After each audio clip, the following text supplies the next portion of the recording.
Cada década se destacó por algo. Los 80 son considerados como la década dorada donde nacieron personajes icónicos para la industria cinematográfica y en los 90 afloraron nuevos directores que marcaron un nuevo camino a seguir como Tarantino. Y ya en los 2000 nos encontramos con una tecnología más avanzada y por lo tanto la pantalla verde pasó a tener más protagonismo y también empezaron a abundar los remakes. Pero hubo películas que se convirtieron en un fracaso descomunal más allá de los efectos más modernos. En este video vamos a estar recordando 10 de las peores películas de los 2000, al menos aquellas que fueron recibidas pésimamente por la crítica en general. Después quedará en cada uno si realmente era tan mala como se dijo o merecía una segunda oportunidad. Mi nombre es Diego y sean bienvenidos al canal del Hood. Sin más que decir, empecemos.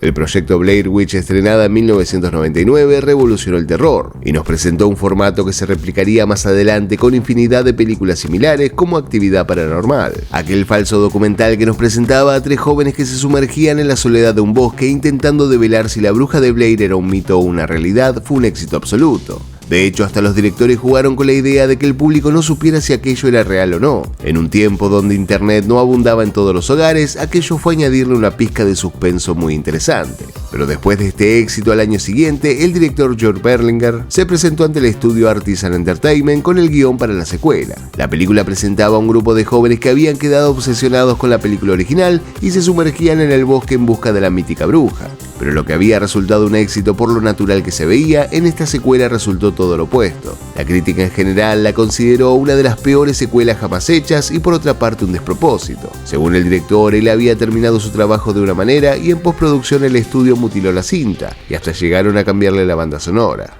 Aún así, el estudio logró recuperar lo invertido, pero canceló la tercera entrega que estaba planeada para el mismo año. Aunque en el 2016 se llevó a cabo de la mano del director de Godzilla vs. Kong, Adam Wingard, y a muchos los hizo olvidar por un momento que Blair Witch 2 había existido. She's the witch, man.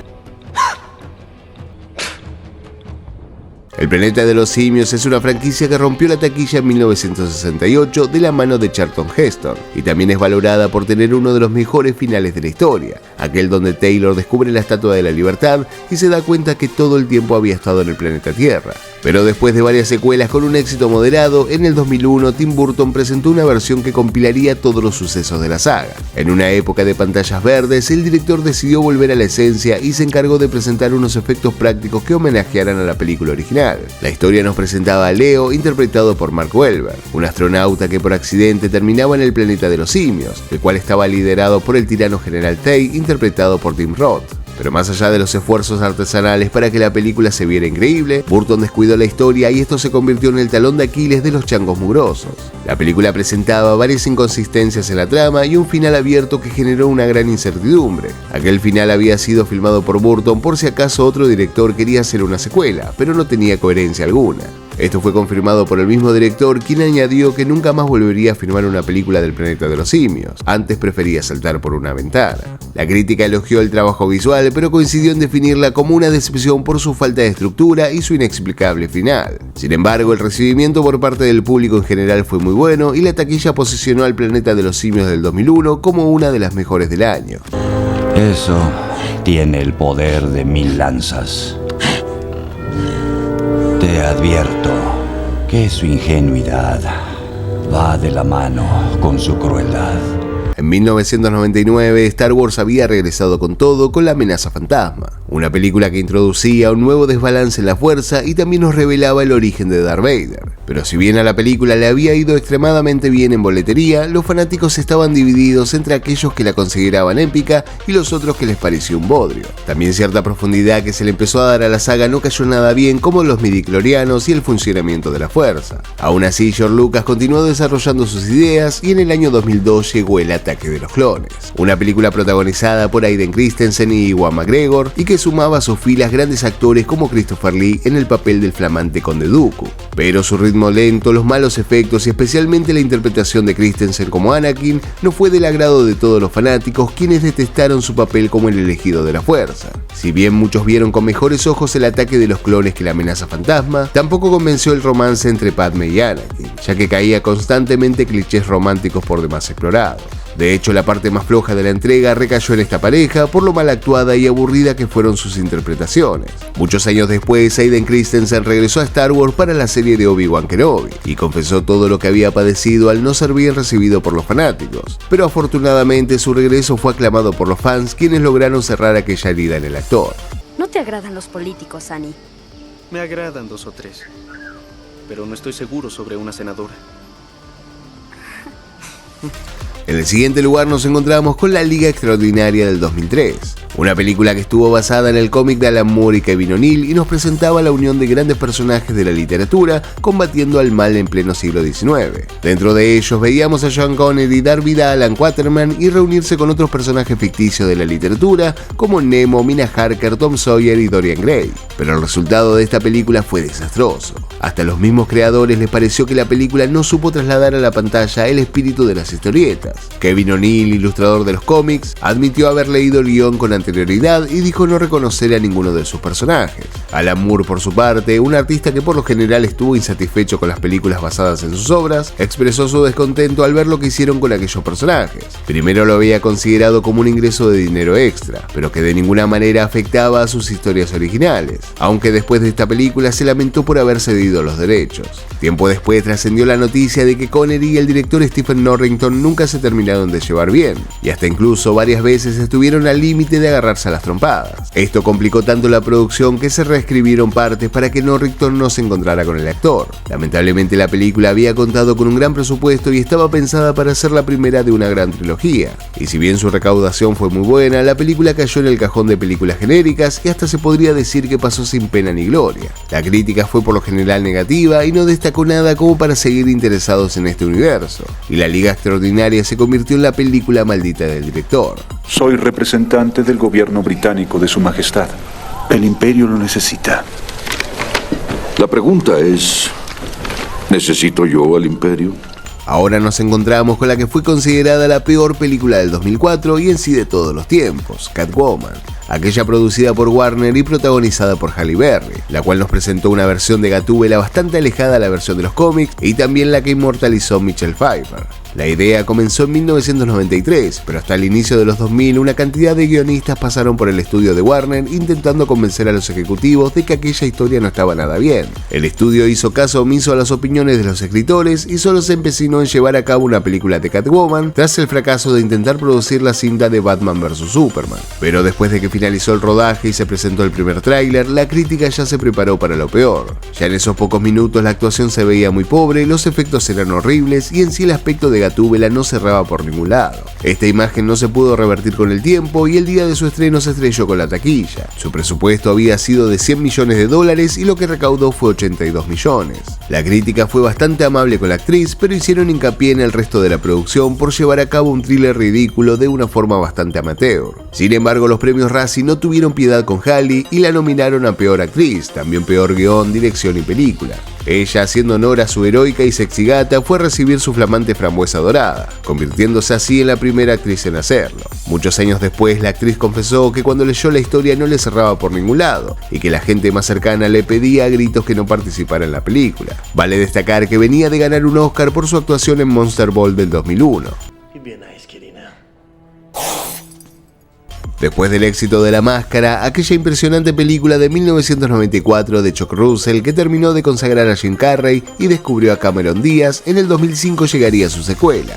La historia comenzaba con La Máscara a la orilla de un río, donde era descubierta por un perro el cual se la llevaba a su amo, y la aventura inicia hasta llegar a encontrarnos con el hijo de La Máscara. El tema es que en esta secuela no estuvo ni Jim Carrey ni Cameron Díaz, sino un nuevo elenco que no estuvo a la altura de sus predecesores. El actor encargado de ponerse en los zapatos de Jim Carrey fue Jamie Kennedy, y lo que en Carrey quedaba fabuloso, en Kennedy se veía simplemente absurdo. La película en su estreno no hizo más que aburrir a la audiencia, y este fracaso no llegó a ser salvado ni siquiera cuando la película salió en formato casero. Los premios Razzie la consagraron con el premio a Peor Película del Año y Peor Remake.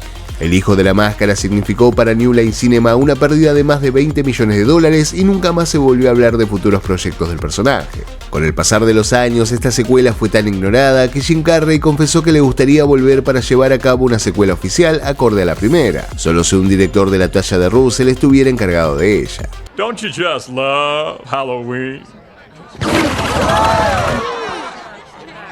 Trick or treat.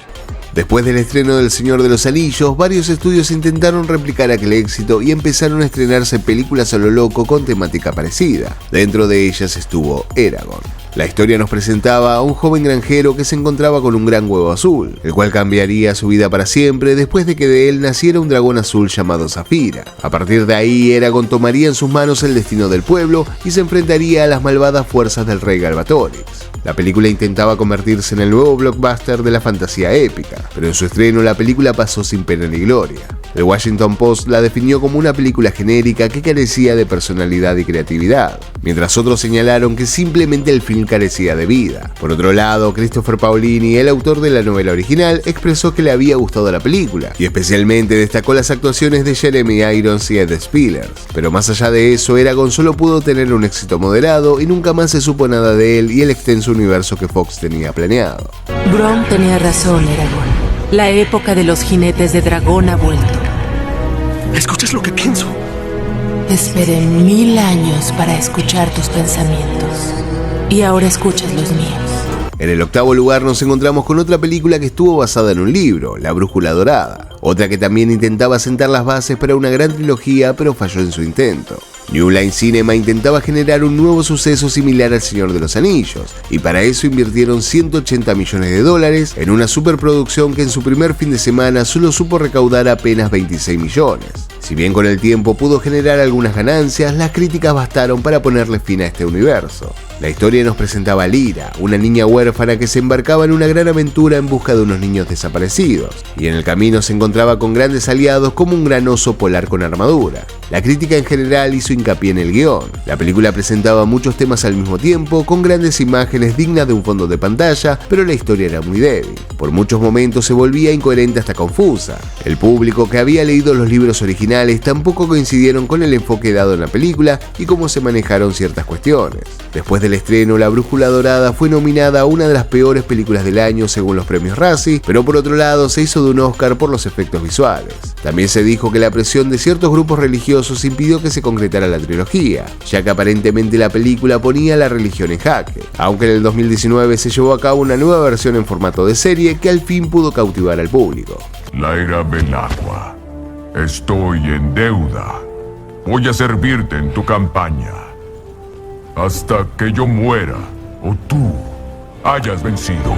En el anteúltimo lugar nos encontramos con la adaptación del mítico anime de los 60, Meteoro. La película llevó por nombre Speed Racer y estuvo a cargo de los hermanos Wachowski.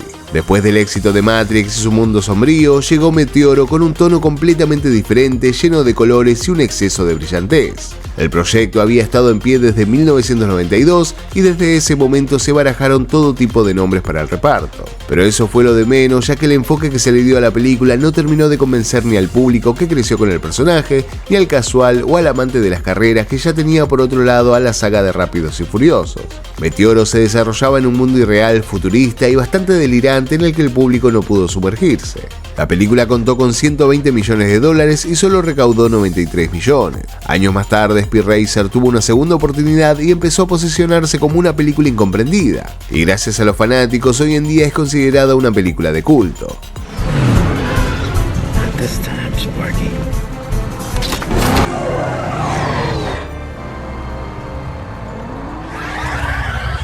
Y llegamos a la última película de esta lista, una que pasó todos los límites y que sin vergüenza alguna llegó a los cines intentando convertirse en el gran éxito de todos los tiempos, Dragon Ball Evolution.